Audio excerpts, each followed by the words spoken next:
Hermanos, buenos días.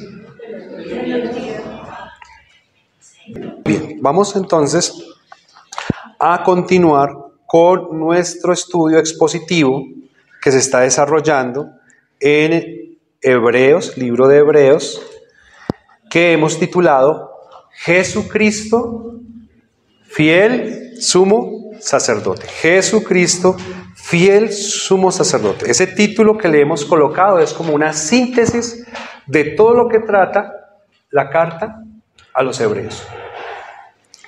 Muy bien. Y el versículo que nos corresponde estudiar hoy es el versículo número 26. Entonces les voy a pedir que lo leamos juntos. Denme un segundo. Que lo leamos todos juntos. Hebreos 9:26. ¿Lo tenemos?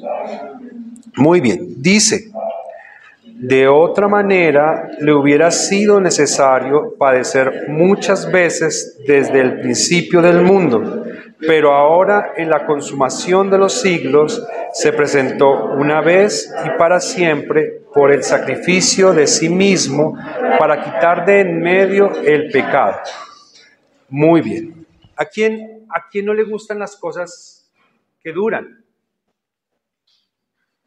¿A quién no le gustan las cosas que duran? ¿A quién no le gustaría hacerse, de las damas que están acá, hacerse un planchado de cabello que les durara 10 años? ¿Sí? ¿O a quién no le gustaría hacerse una tintura que le durara 5 años? Por eso hoy en día nosotros, cuando vamos a hacer una compra de algo, nosotros pensamos en marcas, porque algunas marcas tienen como unos aspectos de calidad que nos dan mayor confianza que otras. Entonces, si uno va a comprar cierta marca, pues la durabilidad para nosotros es importante, ¿sí? Anteriormente, la durabilidad era lo más importante, ¿sí? La calidad era lo más importante. Pero con el tiempo, las industrias se fueron dando cuenta que no era beneficioso hacer cosas de óptima calidad, ¿sí? Cosas vitalicias, cosas que sirvieran para siempre, porque entonces no habría una renovación en el consumo y pues esas empresas se verían afectadas. Entonces eso hizo que ellos empezaran a restringir sus tiempos de vida, al punto que hoy en día estamos acostumbrados casi a que las cosas no duran mucho, ¿cierto? Estamos acostumbrados a que en cierto periodo vamos a tener que estar renovando muchas cosas. Uno ya sabe, este artículo me va a durar más o menos tanto y tengo que irme proyectando a la renovación de él. También nos damos cuenta que hoy en día se está cambiando el concepto de la búsqueda de lo que es duradero por la búsqueda de las cosas que son impactantes, ¿sí? Nos gustan las cosas que deslumbran a otros, las cosas que son novedosas, las cosas que una persona la vea que yo la tengo y que diga, wow, yo quiero tener eso, ¿sí? Yo no lo tengo, ojalá que yo sea el primero que lo tenga.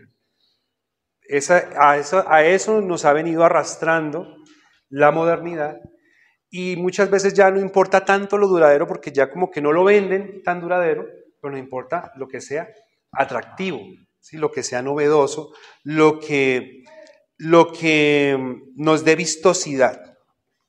Nosotros posiblemente de todo esto que estamos hablando no nos damos cuenta dónde se origina, pero el origen nos lo cuenta la Biblia, ¿sí? Porque es como que nosotros vivimos en un ámbito de competencia, ¿sí? Yo quiero tener lo mejor o yo lo quiero tener todo, ¿sí? Yo quiero tener más que los demás, ¿sí? ¿Nos pasa esas cosas o no?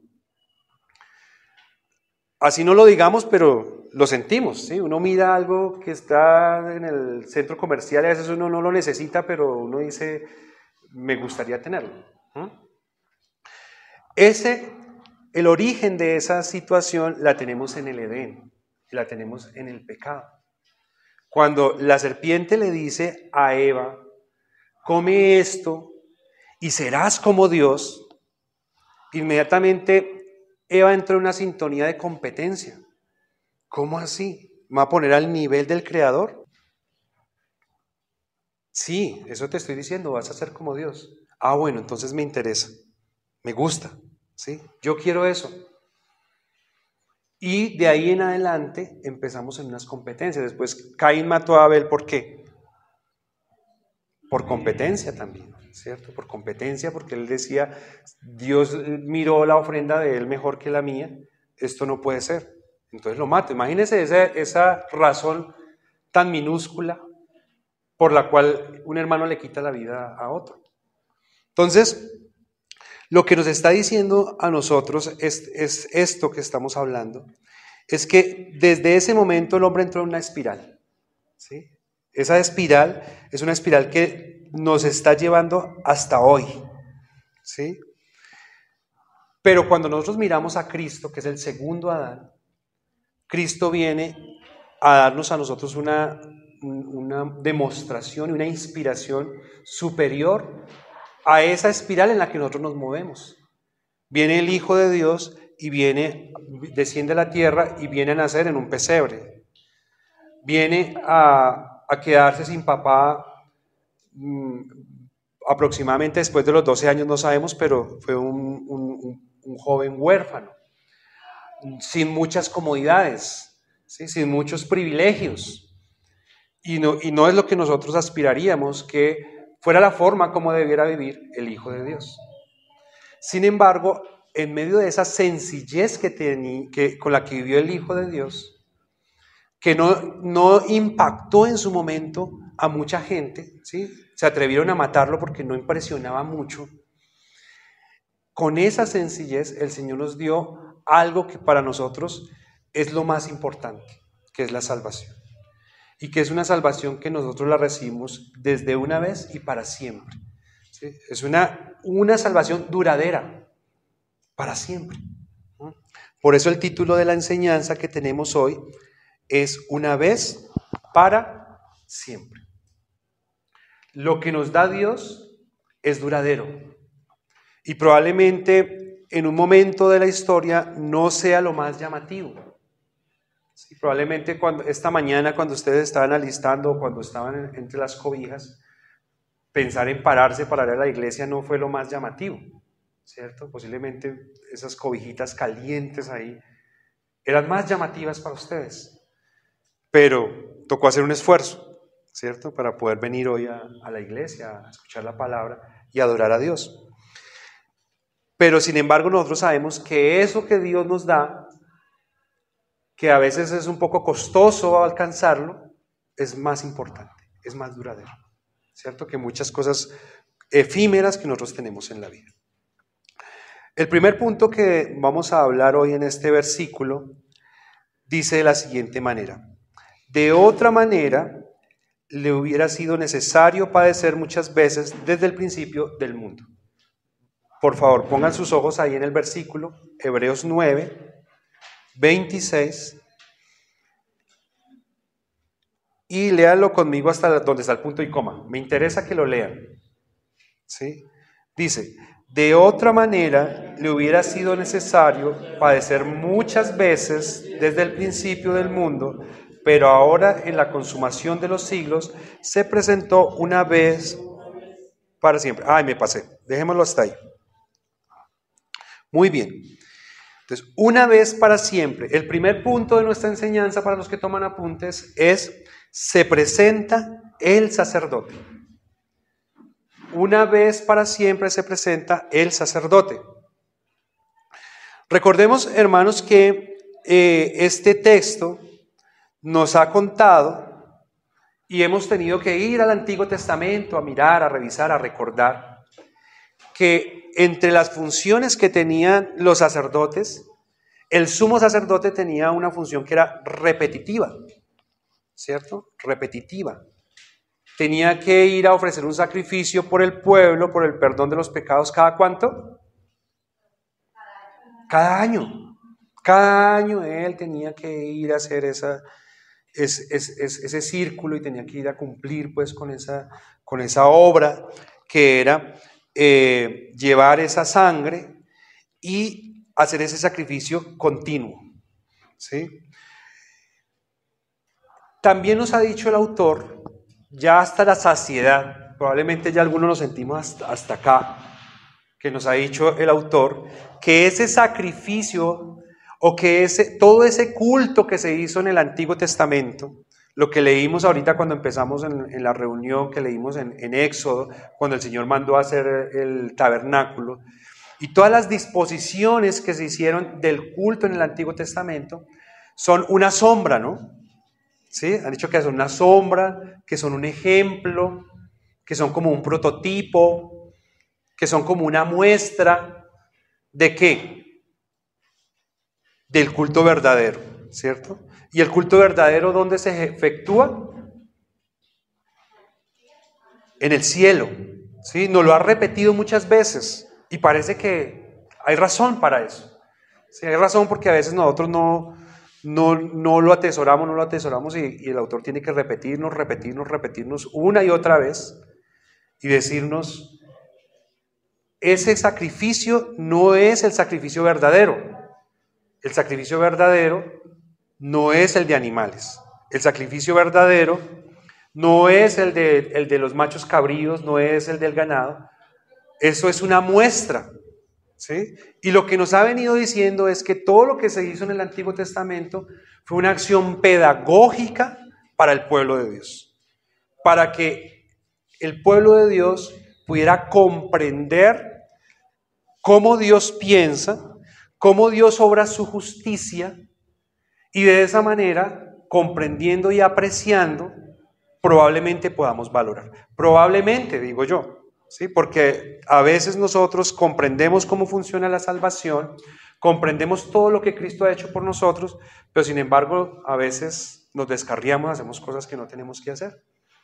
Pero es Dios proveyendo todos los medios necesarios para que nosotros podamos conocerlo y apreciarlo de una mejor manera. Entonces, hemos dicho que todos esos sacrificios que se hicieron en el Antiguo Testamento apuntaban a alguien, ¿cierto? ¿Que es quién? El Señor Jesucristo. Todo lo que se hacía allí era una preparación para que el pueblo tuviese una fe en el verdadero Salvador. Posiblemente ellos no sabían que eso era una muestra. Posiblemente ellos no sabían que eso era como una imagen o una sombra. Posiblemente ellos pusieron su esperanza en ese culto. Pero independientemente de que ellos supieran o no, ellos iban a tener la salvación no por lo que ese culto hacía, sino por lo que ese culto representaba, ¿cierto? Que es el Señor Jesucristo. Entonces, en esta parte del versículo dice, de otra manera le hubiera sido necesario padecer muchas veces desde el principio del mundo. ¿A quién? Al Señor Jesucristo, ¿cierto? ¿Qué dice el versículo 24? Dice que, en el 25, dice que Jesucristo no se presentó muchas veces ante Dios, ¿sí? Sino solamente una vez, y que Él no lo hizo con sangre ajena, sino que lo hizo con sangre propia, ¿sí? Dice, si Él no se hubiera presentado con su sangre, con una sangre propia, hubiera tenido que presentarse muchas veces o morir muchas veces desde el comienzo. ¿Por qué? Porque el propósito de Dios con todo el culto del Antiguo Testamento era pedagógico, era de enseñanza, era de autorrevelación. Él se quería revelar a su pueblo. Y para ese objetivo sí servían los animales, sí servían unos prototipos, sí servían unos sacerdotes humanos, porque eran prototipos, porque eran arquetipos, porque era como una pequeña maqueta, como les he dicho, ¿cierto? Era una maqueta que se estaba diseñando, apuntando al Señor Jesucristo. Pero ya cuando se cumple toda esa función pedagógica, tiene que entrar Cristo, ¿sí? Les voy a poner un ejemplo. Hagamos de cuenta que nosotros queremos aprender estilismo, ¿sí? Y como yo quiero aprender estilismo, entonces yo pago una academia, y en esa academia, para que yo pueda aprender, no me mandan directamente a un salón de belleza a cortarle el cabello a los clientes que entran. ¿Por qué será que no me mandan a cortarle el cabello a los clientes? Porque van a quedar un poco distintos, ¿no? A lo que quieren. Entonces, para lograr el objetivo, ¿qué hace la academia? Consigue unos modelos, ¿cierto? Consigue unos modelos y ellos les ofrecen algo para que esos modelos vengan, y esos modelos posiblemente pagan menos, ¿sí? O son familiares de las personas que están aprendiendo y lo hacen pues como por afinidad, y ellos llegan y entonces, ¿qué hace el aprendiz? Lo mejor que puede, ¿sí? Lo que puede. Y después que termina el aprendiz, ¿quién tiene que entrar en acción? El maestro, ¿cierto? El tutor, el que les está enseñando, y él va y corrige y arregla todo lo que hicieron mal, porque es la forma como se aprende. Lo que nos dice la Escritura es que todo lo que sucedió en el Antiguo Testamento tenía esos fines de enseñar al pueblo de Dios, ¿sí? Y eran como una prueba, ¿sí? Una muestra. Pero pues cumplido el tiempo, ya tiene que venir el maestro, el tutor, que es ¿quién? Jesucristo, ¿sí? Jesucristo entra en acción y dice, todo esto era una muestra, pero yo soy aquel que se anunció, ¿sí? Entonces,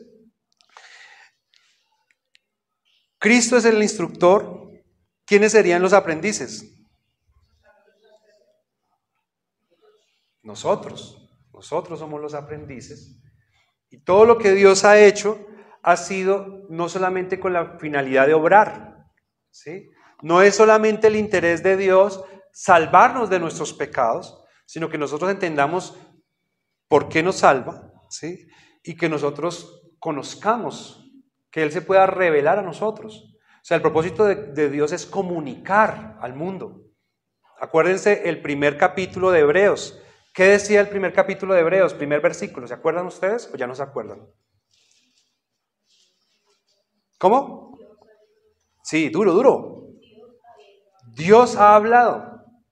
Desde el comienzo de Hebreos, la Biblia nos está diciendo que un propósito de Dios en su plan de redención es comunicar ese plan a nosotros, ¿cierto?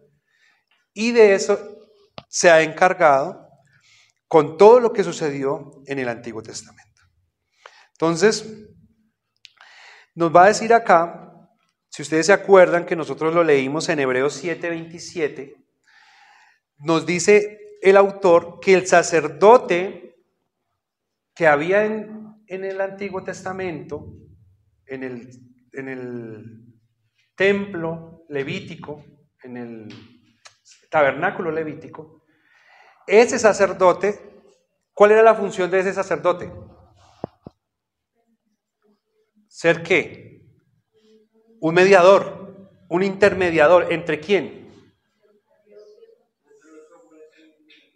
Entre los hombres y entre Dios, ¿sí? Ese era el propósito que tenía ese mediador.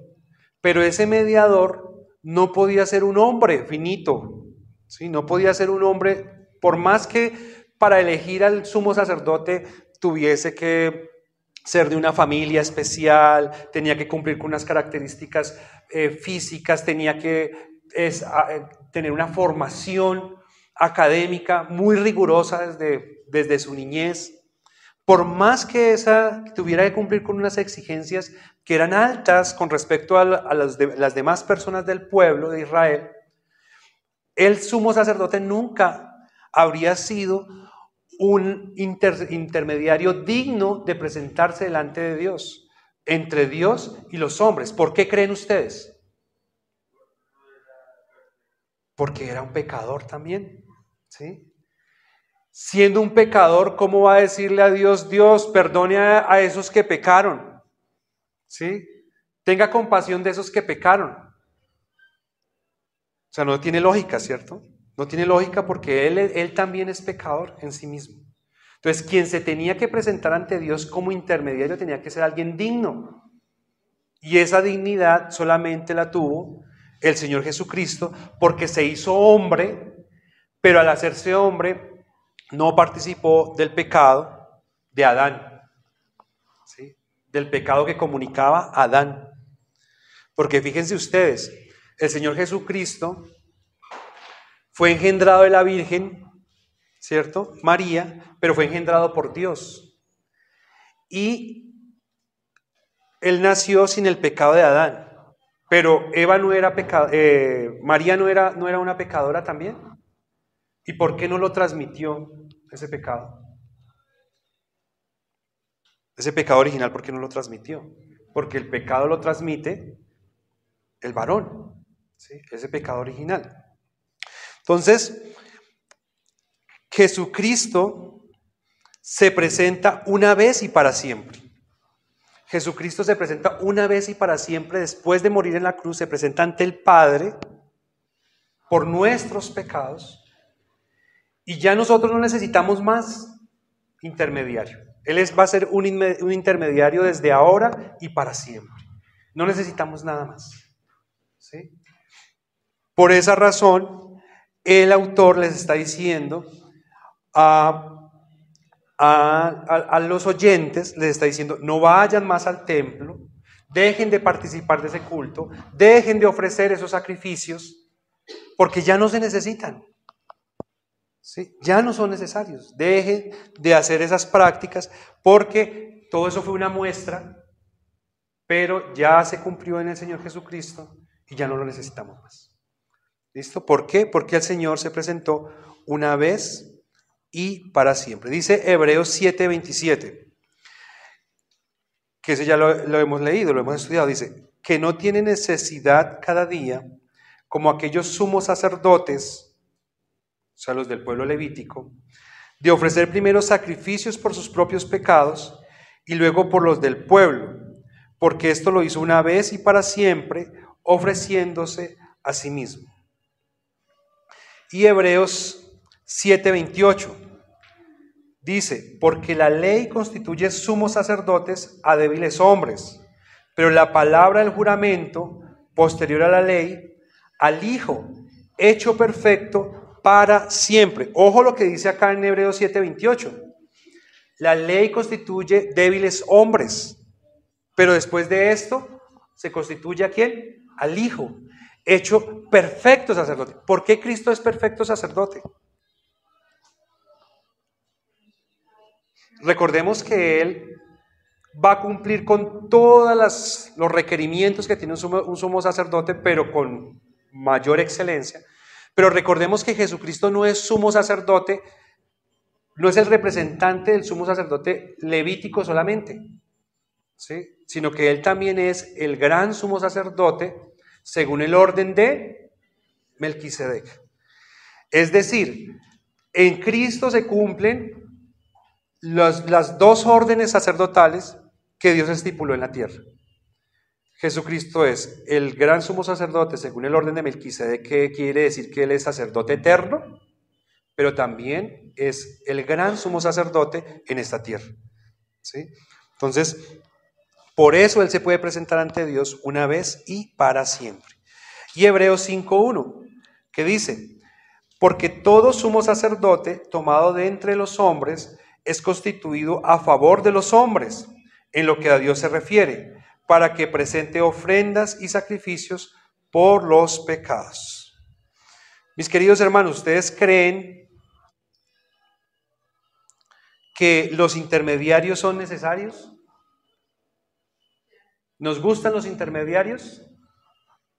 ¿Nos gusta que alguien haga las cosas por nosotros? No nos gusta, si nosotros podemos, las hacemos, ¿cierto? Pero a veces se necesitan intermediarios. Ya vamos a hablar por qué. El segundo punto de nuestra enseñanza se llama, se presenta sacrificio.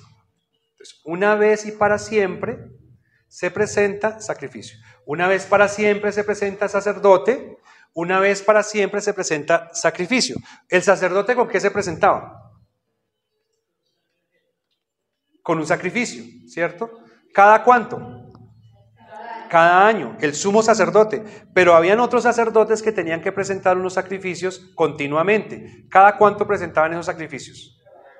Todos los días. ¿Cuántos al día? 2 veces, uno en la mañana y otro en la tarde, ¿cierto? Pero nos va a decir este texto y esta enseñanza de hoy, nos dice, una vez y para siempre se presenta, ¿qué? Sacrificio. Es decir, Cristo cumple con este propósito de ser el sacrificio necesario para siempre. Y acá, hermanos, ustedes tienen que acordarse de una gran diferencia que nosotros tenemos con la doctrina romana y un punto de disputa frente a la iglesia católica romana de la iglesia protestante tuvo que ver con este punto que habla Hebreos. Hoy vamos a celebrar la cena, estamos preparándonos para servir la cena. Pero nosotros creemos que esta cena es un recordatorio de la obra de Cristo. Sin embargo, hay quienes creen que cuando se sirve la cena del Señor, es como si nuevamente volviera a morir Cristo, como si nuevamente se volviera a ofrecer su sangre y se volviera a ofrecer su carne. O sea, algunos dicen que cuando se sirve la cena, entonces el vino se convierte en la sangre literal de Cristo y el pan se convierte en la carne literal de Cristo. Pero Hebreos, ¿qué nos dice? Que murió una vez y para siempre, o sea que no se puede, ¿sí? Todo lo contrario, le está diciendo, si no se hubiera hecho así, habría que morir muchas veces. Pero él dice, no, porque el sacrificio se hizo una vez y para siempre, una sola vez. Una sola vez tiene toda la suficiencia necesaria que nosotros requerimos. Entonces, mis queridos hermanos, así como la obra que hicieron los sacerdotes en el antiguo templo fue una obra pedagógica o instructiva o anunciativa, por decirlo de alguna manera, del gran sumo sacerdote que es Jesucristo, también los sacrificios fueron pedagógicos, también anunciativos del gran sacrificio que es Jesucristo, el Señor Jesucristo. Entonces, una vez y para siempre se presenta sacrificio. En 1 Corintios, capítulo 10, versículo 20, el apóstol Pablo le dice a los nuevos creyentes, les dice que los sacrificios que se están ofreciendo en el templo, recordemos que en este momento, año más o menos 60 después de Cristo, donde se escribe esta carta, los oyentes de esta carta creían en Cristo, pero como eran judíos, también participaban de los elementos del culto levítico, porque había templo, y en ese templo también se ofrecían sacrificios. Pero Pablo les va a decir a ellos que los sacrificios que se ofrecen en ese momento son sacrificios ofrecidos a los demonios. Imagínense ustedes, todo un culto que fue avalado por Dios, que fue estructurado por Dios y fue mandado por Dios, pero en ese momento, está diciendo Pablo, en este momento, después de morir Cristo, esos sacrificios que están ofreciendo allá son para los demonios. ¿Sí? Muy interesante ese cambio, ¿sí? Porque el cambio de los tiempos denota también cambios en el culto para nosotros, ¿sí? Y nosotros tenemos que aprender a entender eso. Acaba de decir en la segunda parte del versículo 26, dice, después del punto y coma, dice, pero ahora en la consumación de los siglos se presentó una vez y para siempre por el sacrificio de sí mismo. ¿Sí? Por favor, revísenlo ahí en sus Biblias. Pero ahora, en la consumación de los siglos, se presentó una vez y para siempre por el sacrificio de sí mismo. Se presenta una vez y para siempre como sacerdote, se presenta una vez y para siempre como sacrificio. Jesucristo es el gran sumo sacerdote, pero Jesucristo es el gran sumo sacrificio. ¿Sí? Es el magno sacrificio. Después de él no hay nada más. Hoy en la escuela dominical alguien me preguntaba sobre una profecía que hay que habla acerca de los últimos tiempos. ¿Sí? Este versículo también habla de los últimos tiempos. Dice, pero ahora en la consumación de los siglos. En algunos textos lo traducen como, pero ahora en los últimos tiempos. ¿Sí? Y lo que hemos dicho acá en Hebreos es que la Biblia básicamente nos va a partir a nosotros la historia en dos momentos importantes, ¿sí? Uno que es antes de Cristo y el otro que es después de Cristo. Antes de Cristo y después de Cristo, ¿sí? Entonces, los últimos tiempos, ¿en dónde estarán? ¿En el primer periodo o en el segundo? Después de Cristo, ¿sí? Los últimos tiempos. Entonces, nosotros pudiéramos traducirlo también como, ahí donde dice, pero ahora en la consumación de los siglos, pudiéramos traducirlo también como en el cumplimiento de los tiempos, ¿sí?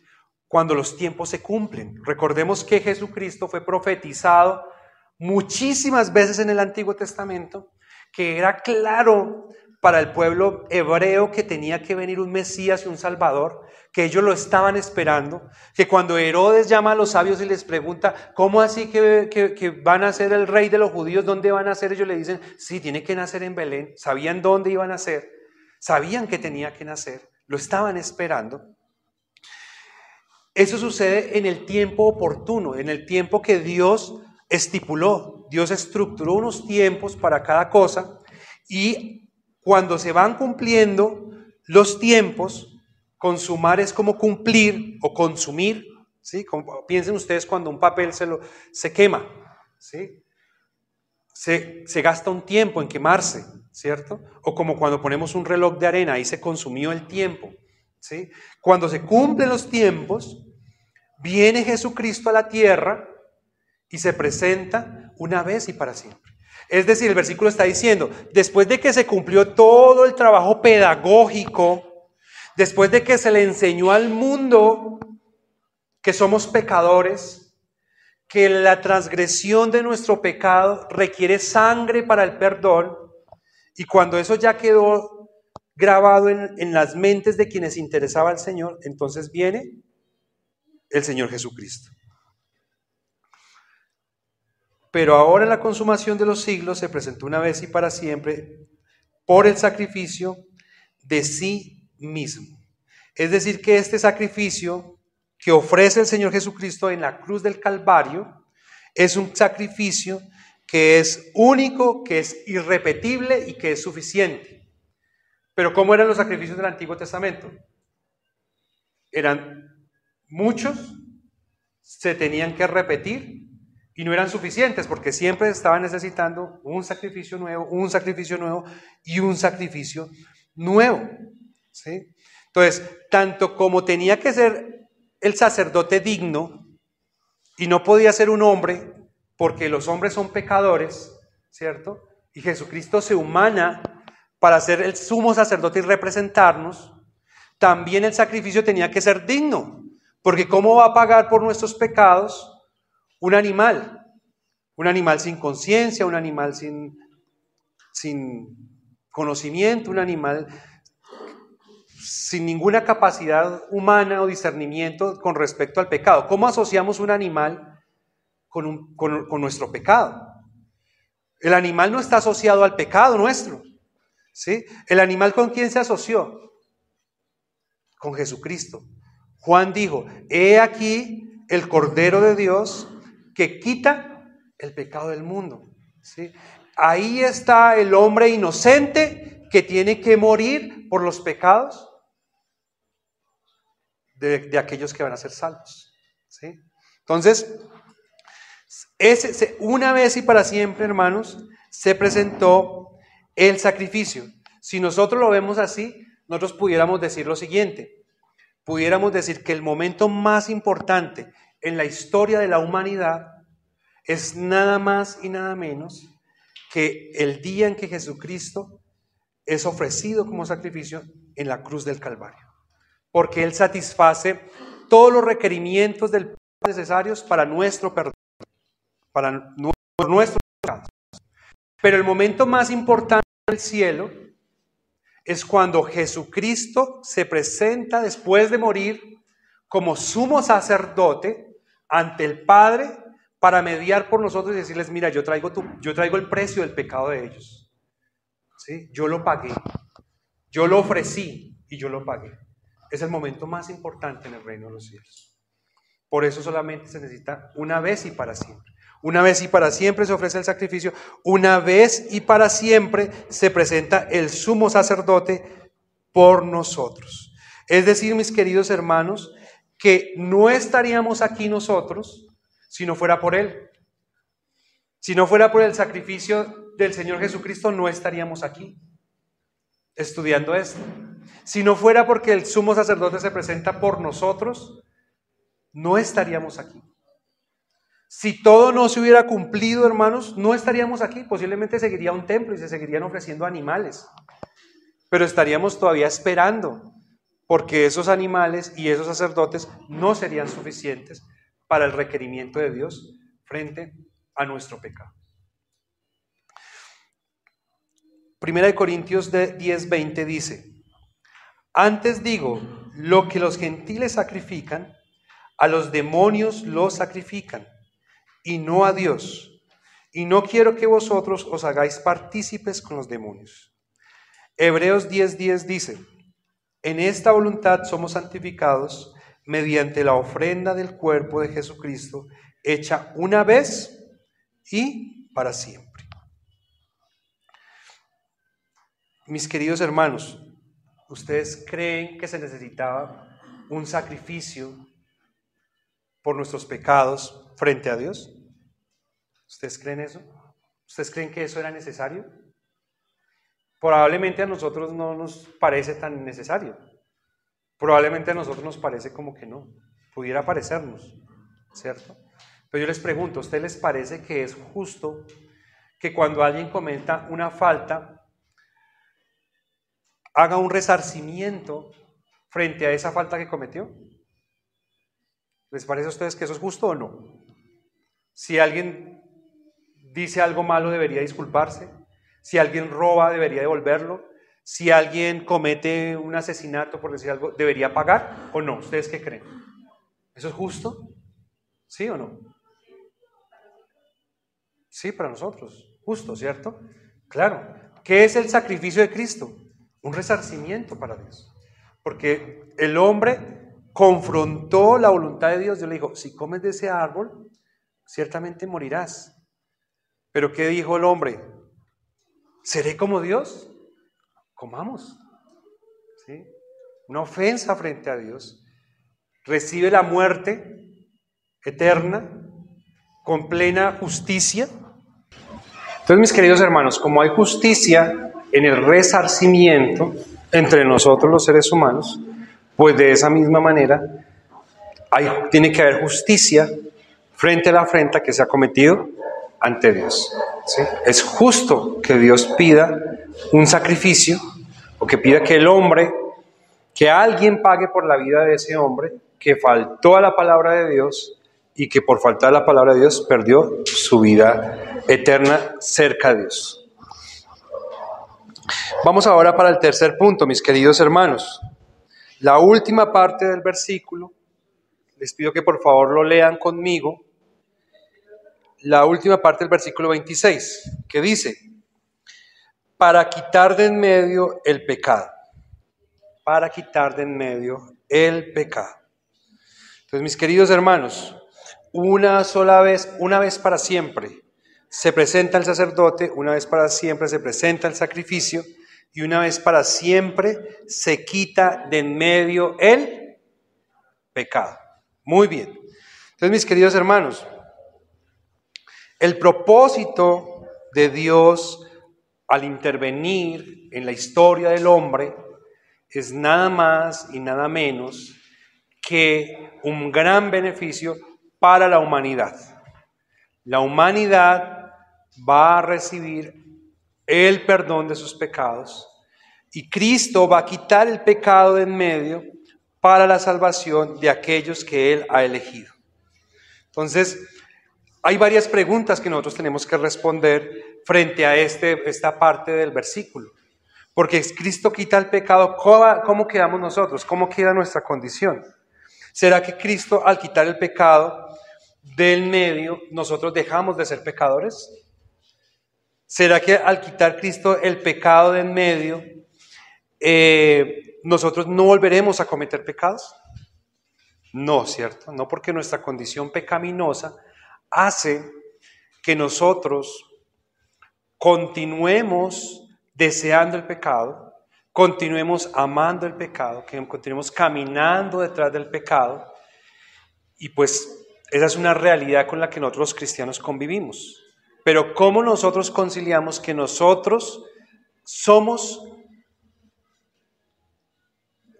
limpios del pecado, que el Señor quitó el pecado de en medio de nosotros, pero nosotros seguimos pecando? Entonces aquí nosotros tenemos que entender dos cosas. Nosotros estamos hablando en términos jurídicos. En términos jurídicos, delante de Dios, dice la Escritura que Cristo quitó el acta de decretos que había en nuestra contra y la clavó en la cruz del Calvario. Entonces, de esa manera nosotros podemos saber que todos los pecados que había en nuestra contra han sido quitados jurídicamente. Sin embargo, nuestra condición natural, carnal, es una naturaleza pecaminosa. Por eso seguimos pecando hasta la segunda venida del Señor Jesucristo. Y cuando seamos investidos de cuerpos glorificados, vamos a poder ser libres de esta condición que nos aqueja y con la cual tenemos que luchar. Entonces, lo que nosotros tenemos que preguntarnos hoy es, ¿qué es el pecado? ¿Qué es el pecado? El pecado claramente es una transgresión en contra de la palabra de Dios. ¿Quién inventó el pecado, hermanos? ¿Dios inventó el pecado? ¿Quién inventó el pecado, hermanos? El pecado, mis queridos hermanos, por Dios fue definido, porque Dios dijo, no haga esto. Ahí no había pecado, pero tan pronto el hombre transgrede, ahí nace el pecado, ¿cierto? Ahí hay pecado, bueno, en la tierra, porque ya había habido pecado antes. Ahora pensemos en una cosa. ¿Por qué será, mis queridos hermanos, que todo lo que no nos gusta es pecado? Que todo lo que nos gusta es pecado, perdón. ¿Por qué será eso? ¿Por qué pasará eso? Que eso que nos prohíben es lo que nosotros queremos hacer. Que eso que nos dicen que no es lo que nos atrae. ¿Por qué pasará eso? Porque es una muestra de que es nuestra condición pecaminosa. Es una muestra de que somos pecadores. Nosotros no aceptaríamos que nos digan, usted es pecador, si nosotros el pecado nos fastidiara.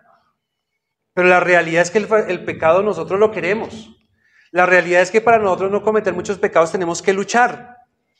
La realidad es que hay muchos pecados que para nosotros no cometerlos necesitamos la intervención de Dios. Porque si Dios no interviene, nosotros nos desbordamos. Pero la Biblia dice que el Señor quitó de en medio, ¿qué? El pecado. ¿Por qué habla de pecado y no habla de pecados, hermanos? Si nosotros somos pecadores y todo el tiempo andamos cometiendo infracciones frente a la ley de Dios. Porque el problema nace de un único pecado, que es en el Edén, a través del primer Adán, y se va a solucionar a través de Cristo, que es el segundo Adán. ¿Sí? Solucionando ese problema, jurídicamente nosotros quedamos perdonados, porque el Señor no solamente ha perdonado nuestro pecado en el Edén, sino Él ha perdonado nuestros pecados pasados, presentes y futuros, porque su sangre es más que suficiente. No es la sangre de un hombre, es la sangre del Dios humanado, del Dios hecho hombre. Entonces, ¿cuántos pecados fueron quitados, hermanos? Entonces, ¿en Cristo ya no somos pecadores? ¿Ustedes qué dicen? ¿En Cristo somos pecadores o no? ¿Somos pecadores? Jurídicamente, no. Pero aunque estamos en Cristo, nuestra condición es una condición que está apegada al pecado. ¿Hasta cuándo? Hasta la segunda venida de Cristo, cuando seremos glorificados y librados de esta carne que es la que nos impulsa a pecar. Amén. Entonces, acá ustedes están viendo, hermanos, la diferencia entre una condición jurídica y la diferencia entre una condición innata o natural. ¿Sí? Una persona puede ser jurídicamente una cosa, pero naturalmente o innatamente otra. Por ejemplo, una persona la pueden acusar de asesinato siendo inocente. ¿Y jurídicamente qué es? Un asesino, ¿cierto? Pero naturalmente ¿qué es? Inocente. Entonces ahí hay una diferencia y nosotros tenemos que aprender sobre ese tema, porque de esa manera pues nosotros podemos entender nuestra condición y el alcance que tiene la obra de Cristo para nosotros. Amén. Muy bien, dice la palabra del Señor en Hebreos 9:28. Así también Cristo fue ofrecido una sola vez para llevar los pecados de muchos. Fíjense esto, porque nosotros pensamos que Jesucristo murió por la humanidad, ¿sí? Y algunos dicen que Jesucristo murió por todos los pecadores. Pero aquí, ¿qué dice? Por muchos. Pero entonces, Edwin, ¿qué pasa cuando algún día en algún versículo nosotros encontramos que dice que Cristo murió por el mundo? O que Él quería salvar al mundo. Bueno, es una exageración que utilizan los idiomas, pero que no abarcan a todo el mundo. ¿Sí? Hoy podemos decir que en el lado derecho de este salón se hizo todo el mundo, pero eso no, acá no cabe todo el mundo, ¿cierto? Es una forma de nosotros decirlo, pero la Biblia dice que se salvan algunos, no se van a salvar todos. Colosenses 2:14 dice, anulando el acta de decretos que había contra nosotros, que nos era contraria, quitándola de en medio y clavándola en la cruz. Y Colosenses 2:13 dice, y a vosotros estando muertos en pecados y en la incircuncisión de vuestra carne, os dio vida juntamente con Él, perdonándoos todos los pecados. Hermanos, ¿ustedes consideran que es importante que jurídicamente hayan sido quitados los pecados en nuestra contra? Por supuesto, porque quitando los pecados jurídicamente de nuestra contra, nosotros somos libres en nuestra conciencia. Si no, no serviría de nada. Muy bien. Entonces, mis hermanos, Jesucristo, hemos venido diciendo desde el antepasado domingo que Jesucristo es el mejor sacrificio. La semana pasada dijimos que es el mejor sacrificio porque, ¿por qué? Porque entró en el cielo, ¿cierto? Y hoy decimos que es el mejor sacrificio porque se ofreció una vez y para siempre. Vamos a orar, mis queridos hermanos.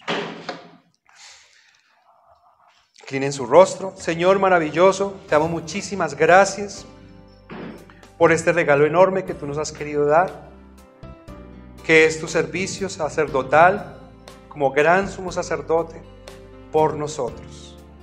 Te queremos dar gracias, Señor, por este inmenso regalo, Señor, que tú nos has ofrecido, que ha sido tu cuerpo, que ha sido tu sangre, que ha sido tu vida, que ha sido tu santidad y tu divinidad, Señor, toda dispuesta en una cruz, con el único propósito de salvar a los hombres de los pecados que cometimos contra ti y contra el Padre, Señor. Gracias, Señor Jesucristo. Te pedimos, Señor, que nos ayudes a valorar ese sacrificio, que nos ayudes a valorar ese sacerdocio, que nos ayudes a valorar, Señor, esta obra. Porque aunque académicamente, aunque intelectualmente, Señor, lo entendiéramos, si tu Espíritu, Señor, no obra en nosotros, no nos va a importar. Si tu Espíritu Santo no obra en nosotros, Señor, vamos a seguir viviendo como si nada hubiera pasado, como si nada nos hubieran dicho, como si nada nos interesara. Hoy te pedimos, Señor, ten misericordia de nosotros. Ayúdanos, Señor, porque somos materialistas, porque solamente vemos lo que tenemos adelante, lo que podemos tocar, lo que podemos percibir, Señor. Ten misericordia de nosotros. Ayúdanos a vivir, Señor, en consecuencia a esa gran entrega. Ayúdanos, Señor, a entender mejor, a vivir mejor, Señor, y a aportar mejor al reino conforme a lo que tú has hecho por nosotros. Te damos infinitas gracias en el nombre de nuestro Señor Jesucristo. Gracias, Señor, por hacer el sacrificio una vez y para siempre. Amén.